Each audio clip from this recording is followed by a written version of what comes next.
Go. Hello and welcome to another episode of Interviews with Hyperpolyglots. I am President HYPIA Dr. Usman Chohan, and today I have the pleasure of having a nice conversation with a new HYPIA member, Ewa Duerr from Poland and California now, working for Google. Welcome, Ewa. I'm excited to be here, and I'm excited to be joining as well the Hyperpolyglot community. Thank you. Yeah, so let's start off. Why don't you tell us a little bit about yourself in terms of the languages you speak? Yeah, it's a history of my life, to be very honest. So my name is Ewa, and I was born in Poland, as you noted before. But I have dual citizenship in the meantime, so I'm Polish and German at the same time. And I was born in a musician family. I used to play violin, or I still play violin, but used to play it professionally in the orchestra, and that gave me the opportunity to travel a lot, give concerts around the world.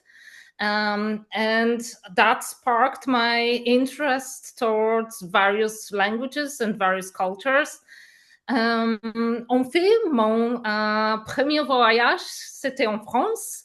My first travel was to France, where I was giving concert, and that's how I started learning French. Then it started being Italy, Spain, Germany, and so on and so forth.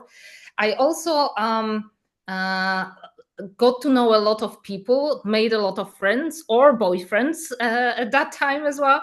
And that allowed me to learn, I would say, like a baby, because I hardly ever learned, except for English, the language from the book or at school. I just interacted, immersed myself into the culture, or with friends or boyfriends, or even my husband those days, who's German. He taught me German, and that's how all those languages kind of started accumulating over time. And the second part of your question is, how many languages do I speak those days? My answer would be just guess, because I am now gonna answer and say, let's say good morning in 7 languages, and these are the ones that I would assume that hyper polyglot community would identify. So good morning. Dzień dobry. Polish? Dobry dzień. Russian? Bonjour. Français? French?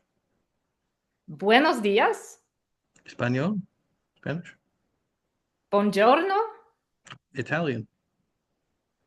Guten Morgen. Oh, this one. Oh, I'm just kidding. It's German. Exactly right. Exactly right. Yeah. You made it.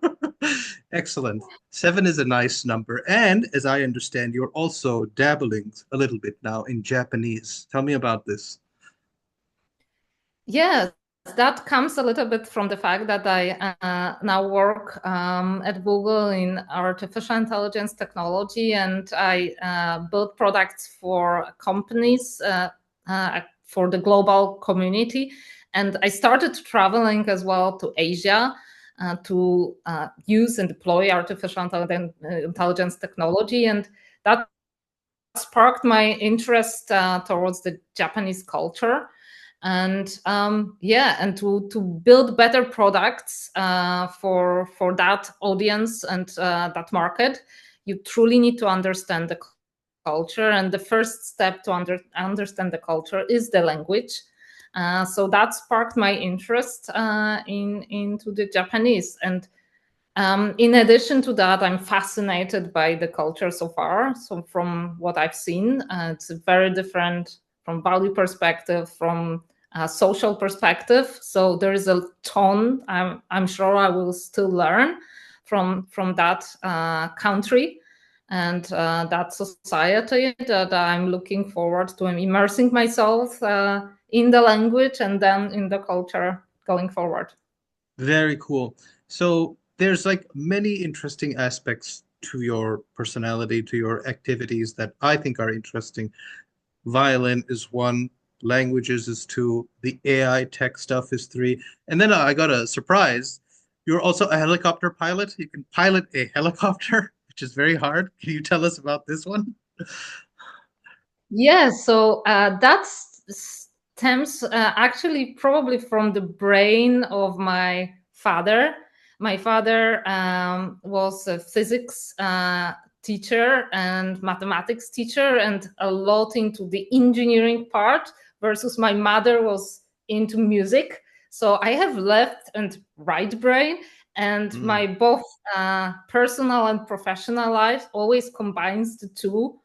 And helicopter was probably coming a little bit from the brain of my father, a bit more engineering type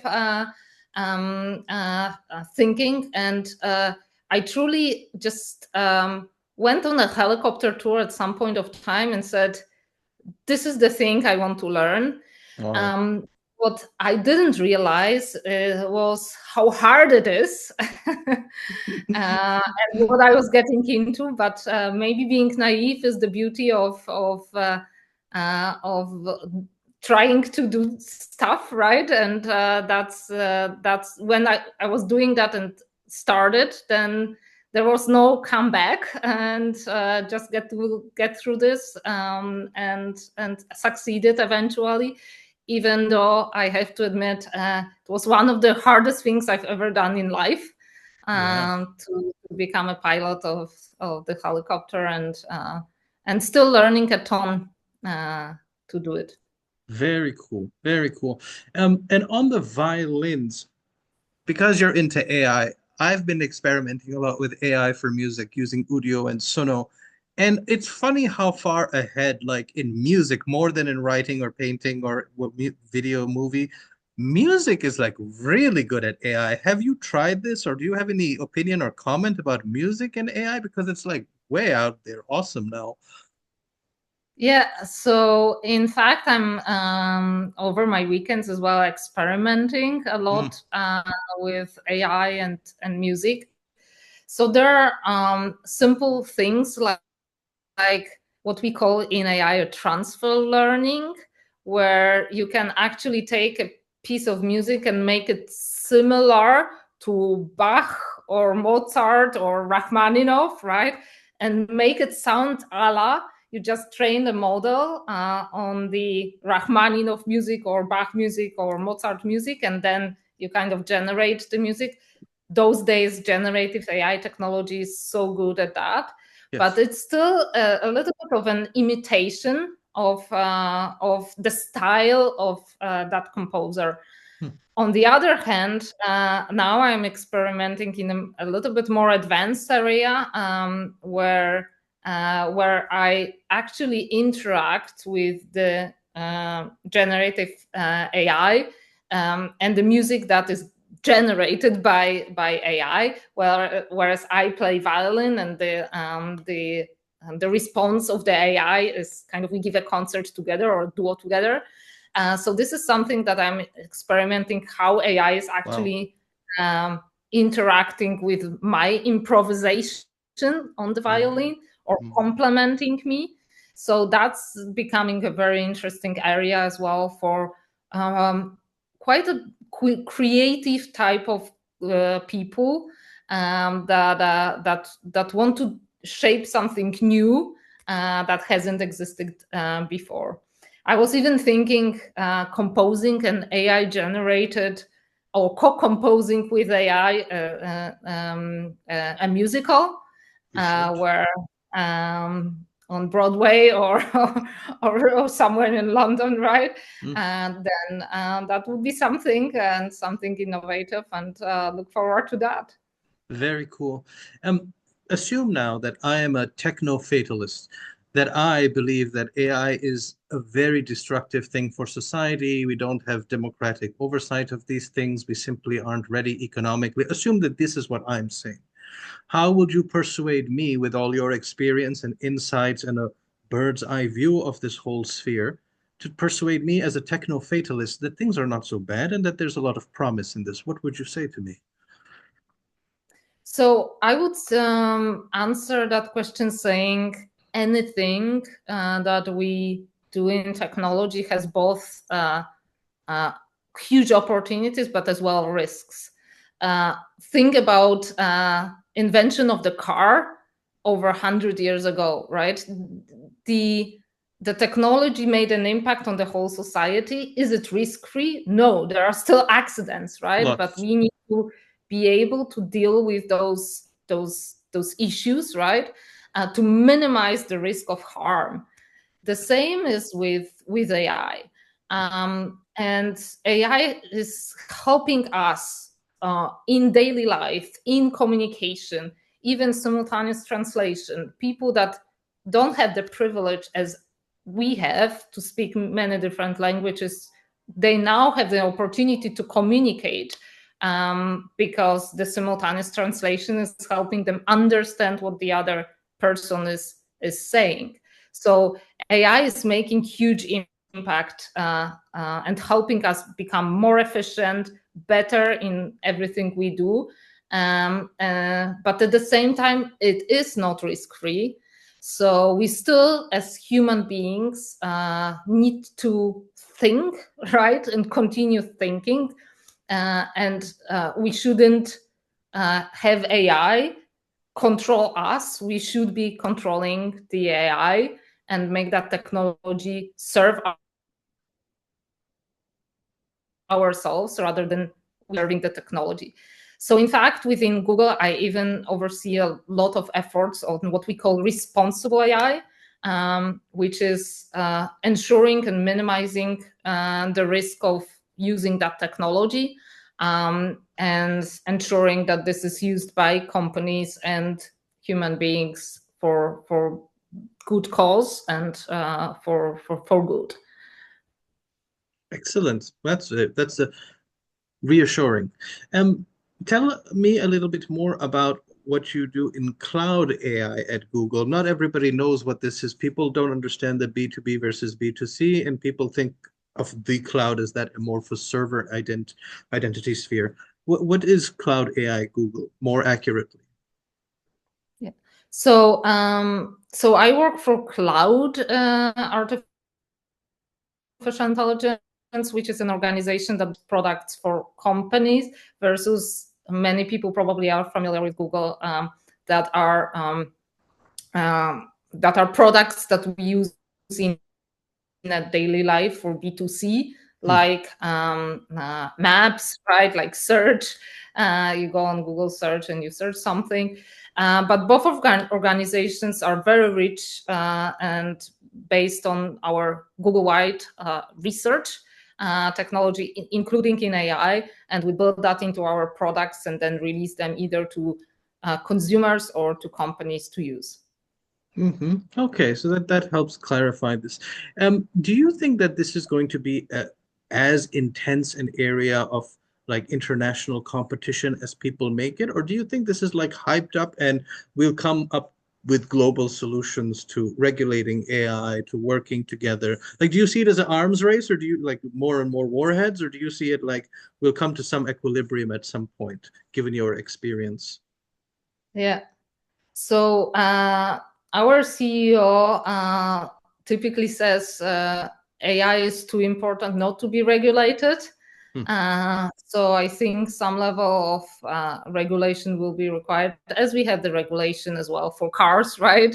Hmm. Or for insurance, for many other things. But I do think that the regulation will reflect the cultural aspects of using AI within different regions and countries.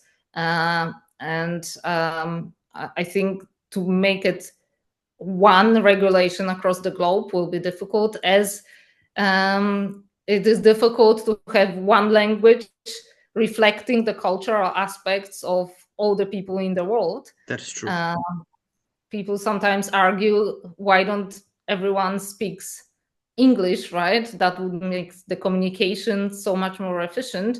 Well, my answer is you probably don't understand that there are histories behind all the languages that we need Yes. to understand and reflect the background, traditions, cultures, hierarchies of different societies.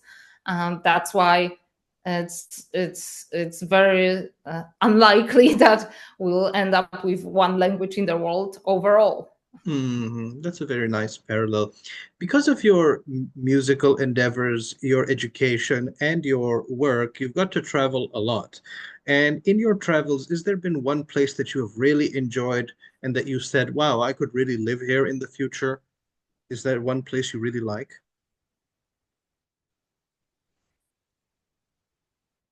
I don't think so, Okay. because the more I travel, the more I discover that the other parts always have something exciting to learn from. And in fact, I used to say, whenever I started traveling and was looking for something, let's say from Poland in the other country and couldn't find it, Mm, um, that, um, the other country was a rainbow and I was colorblind, because I was not open enough to discover new things, right? Um, let's take France. You travel to France, there are fantastic croissants, and I was looking for let's say bread, regular bread from Poland, right? Like you should discover the new things and open your eyes.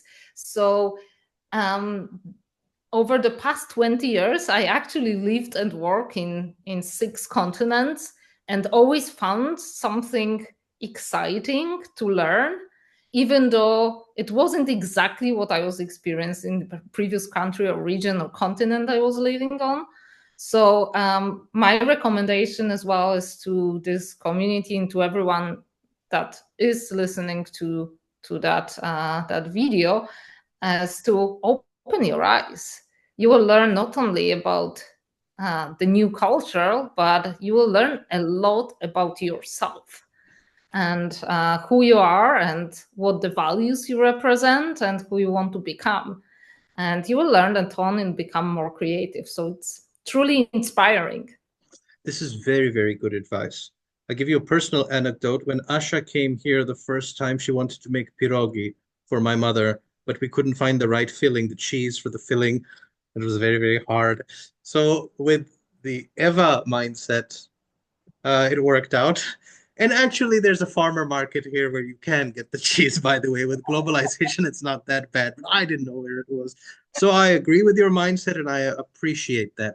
Now, when we as hyperpolyglots have command over languages, the command is not equal. You may have 4 or 5 you are strong in, 2 or 3 or 4 you are not as strong in. Do you have this experience? And if so, for which languages do you feel this?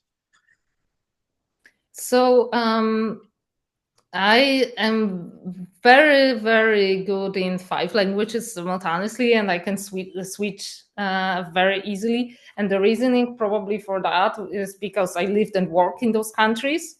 Um, but the sixth and the seventh, and now coming the eighth on Hmm. Japanese, I always have to refresh a little bit or come to the country and start speaking. And then after 1 or 2 days, I become fluent.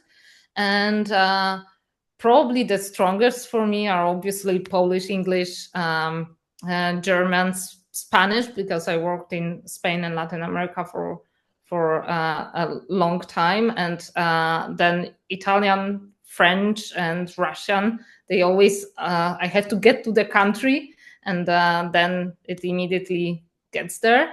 And Japanese, I've just started, so that's the eighth one that I am immersing myself into, and that's probably will take a while and a couple of travels, but but I hope I will get there. Yeah, I'm sure you will. By the way, how did you hear about Hypia? Because you reached out. If I had known about you, I would have reached out to you. But you reached out to us. So how did you find out? What happened? What's the story here? I was looking for an organization with a mission that that would support what I think about hyperpolyglot community. Given that particularly in AI, people make an argument those days that technology will replace the need for learning languages, which I fundamentally disagree with. Me too.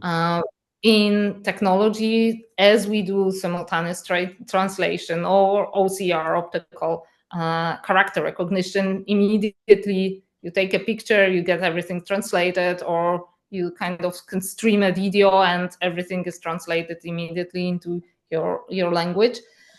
So that people argue that eliminates the need of learning languages because you have everything translated very immediately. But at the same time, my argument, it doesn't reflect the understanding of the other culture and the society that you are interacting with at the same time.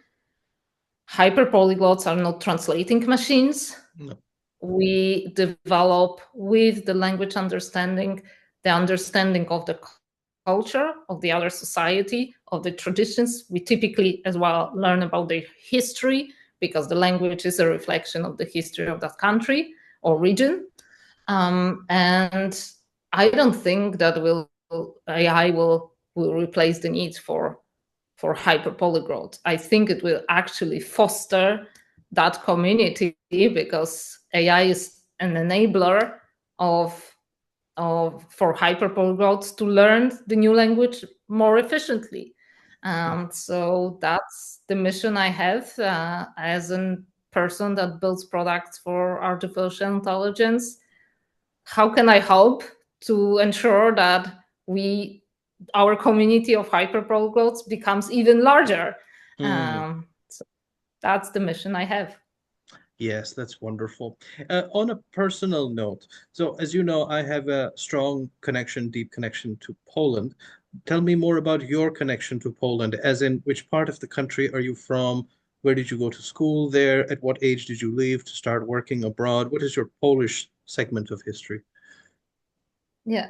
So I was born in Poland in the north near Gdańsk, Okay. near the sea. And Hmm. that's where my parents still live, even though my family has always been very international since we were musicians. My brother is a violinist, and my sister was playing a Hmm. flute. So we were all musicians, and we traveled across the globe. Um, so I lived in Poland until the studies, and then I started working in consulting, Okay.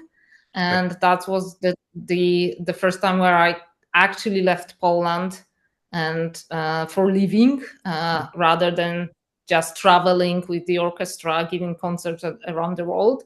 And that's when I moved to Spain, Hmm. and then Latin America, and then Asia, then US, then Australia, then Germany, and now I'm in the US. So that's why. Where do Wonderful. you live? Well, over the past 20 years, I've lived across 6 continents. So now you are catching my life in California, in the US. Who knows, well, where that will be in a year or two. Yes. Well, this dynamism is the envy of many people in this world, especially in our era.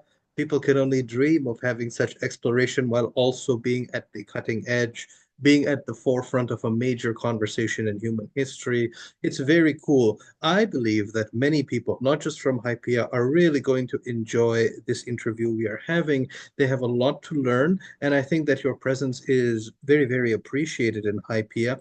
I will brief you on ways because you are very, very eager to contribute to Hypia. There are ways that we can draw upon your strengths for the benefit of our community, and we can discuss that after this. But for now, as an initial first conversation and interview, I want to thank you for your time, Eva. It has been a real pleasure, and we will stay in touch, and I'm sure that the people watching this will greatly benefit. Thank you so much, and look forward to contributing to whatever you guys doing.